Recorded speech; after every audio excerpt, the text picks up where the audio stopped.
Ambulances screeched through Gaul, Sri Lanka's coastal tourist hub, bringing survivors from the Iranian naval frigate Iris Dina to hospital. 32 sailors were rescued by the Sri Lanka Navy and Air Force after a distress call was received from the frigate around 40 kilometres off the coast.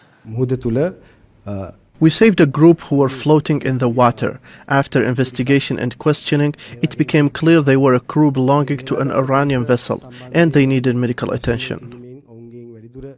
Rescue crews scoured the waters for survivors, but sources said there were no visible signs of the frigate or debris. Early reports of a torpedo or submarine strike could not be confirmed for several hours. Until this. In fact, yesterday, in the Indian Ocean, and we'll play it on the screen there, an American submarine sunk an Iranian warship that thought it was safe in international waters. Instead, it was sunk by a torpedo. The frigate and 2 other Iranian ships were returning from the International Fleet Review 2026, a multinational naval gathering attended by 54 countries in Visakhapatnam in India. The United States says this is the first sinking of an enemy ship by torpedo since World War II. Back at the hospital in Gaul, the arrival of more than 80 bodies recovered from the water. Nearby facilities were cleared to accommodate the dead. Iran's ambassador to Sri Lanka told Al Jazeera the remains of the sailors will be repatriated. The grim task of dealing with the dead. But for many of those involved in this incident, lots of questions remain to be answered. Minelle, Fernandez, Al Jazeera, Gaul, Southern Sri Lanka. Don't miss out and get the full picture. Subscribe to Al Jazeera for reliable news and expert insights. Like, share, stay ahead. We begin tonight with the breaking news on the war in Iran, the war widening. Tonight, the Pentagon saying we're just getting started and striking deeper into Iran. And tonight, a U.S. submarine sinking an Iranian warship. Tonight, the Pentagon releasing extraordinary images showing a U.S. fast attack submarine. For the first time since World War II, firing a torpedo to sink an Iranian warship. 180 on board, sinking in the Indian Ocean. At least 32 Iranian sailors rescued. Tonight, U.S. Central Command reporting more than 20 Iranian ships have been struck or sunk. Iran's retaliation across the region, drawing more than a dozen nations into this conflict. A UK fighter jet shooting down an Iranian drone over Jordan. NATO intercepting a missile over Syria headed for Turkey. An image showing a man standing near an unexploded missile near the airport in northeastern Syria. More explosions reported in Tehran. Meanwhile, Secretary Pete Hegseth revealing the mastermind behind the 2024 plot to assassinate Donald Trump has been killed. And tonight we're learning more about the Army reservists killed during an Iranian attack in Kuwait. The Americans. Sergeant First Class Nicola Moore was just days away from returning home to her husband and 2 children. 20-year-old Sergeant Declan Cody described as the rock of his family. Tonight, his sister right here describing the moment the doorbell rang. ABC's chief foreign correspondent Ian Pannell leading us off from the region again tonight. Tonight, the war with Iran rapidly expanding. For the first time since World War II, the U.S. Navy sinking an enemy ship with a torpedo fired from a fast attack submarine. Extraordinary video from the periscope of that American sub showing the massive explosion before the Iranian warship with 180 people on board sank to the bottom of the Indian Ocean. America is winning. Decisively, devastatingly, and without mercy. The torpedo attack happened off the coast of Sri Lanka. Authorities there recovering dozens of bodies, saying only 32 people were rescued. That ship, one of at least 20 Iranian Navy vessels, the US says it's destroyed. Tonight, the Trump administration claiming US and Israeli forces control the sea and the skies over Iran. President Trump saying the U.S. is in a very strong position. We're in very good shape now. I want to let you know that, and we will continue forward. But it's a great display of military strength. The Pentagon saying there are now more than 50,000 troops in the Middle East, with more on the way.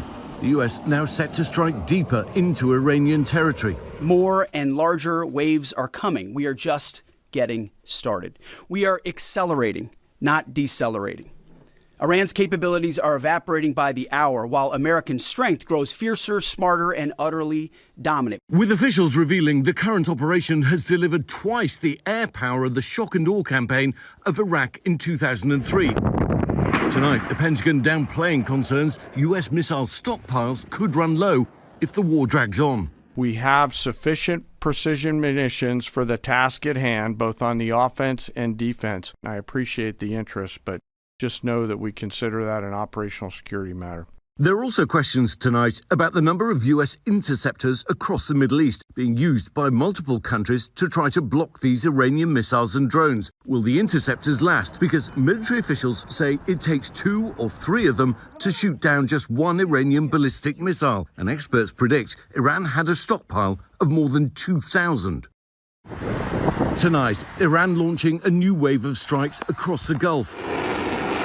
A UK fighter jet shooting down an Iranian drone over Jordan. NATO saying it intercepted an Iranian ballistic missile over Syria that was heading for Turkey, as images emerge of an Iranian missile that slammed into a Syrian field. But US and Israeli officials say the Iranian attacks have slowed down. And from inside Iran, a harrowing account from a young anti-government activist in Tehran, bravely speaking out. We're not naming her to protect her identity. It is very, very dangerous outside. Everybody from the regime has the gun. Most of them are very ugly and furious, and they have free will to shoot everybody. They don't think about anything. She says people are happy the supreme leader's dead, but worried the war will stop before the regime is gone. The Red Crescent reporting over 1,000 deaths, with Iranian officials expected to elect a new supreme leader.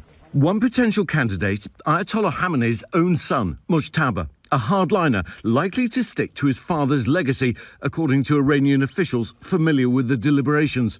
Israel's defense minister warning if Iran's new leader followed the same path as Khamenei, he would become an unequivocal target for elimination.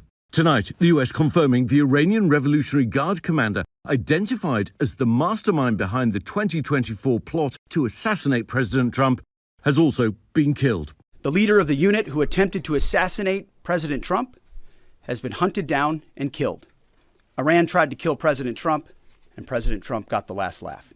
And so let's bring in Ian Pannell with us live from Tel Aviv again tonight. And Ian, we've taken viewers here on these U.S. submarines before. We were on the USS Florida in the Eastern Mediterranean as it prepared for a highly classified mission. At the time, we saw the extraordinary firepower these submarines have, those torpedoes on board. We've not seen a deadly torpedo attack since 1945. The Pentagon tonight saying it was a Mark 48 torpedo they fired at that Iranian warship. Yeah, that's right, David. The Pentagon saying it was the same type of torpedo that you saw and used with devastating firepower. So many Iranian sailors killed in that attack. And I think it shows the lengths to which the US is prepared to go to crush Iran's military capabilities. David? Ian Pannell leading us off here again tonight. Ian, thank you.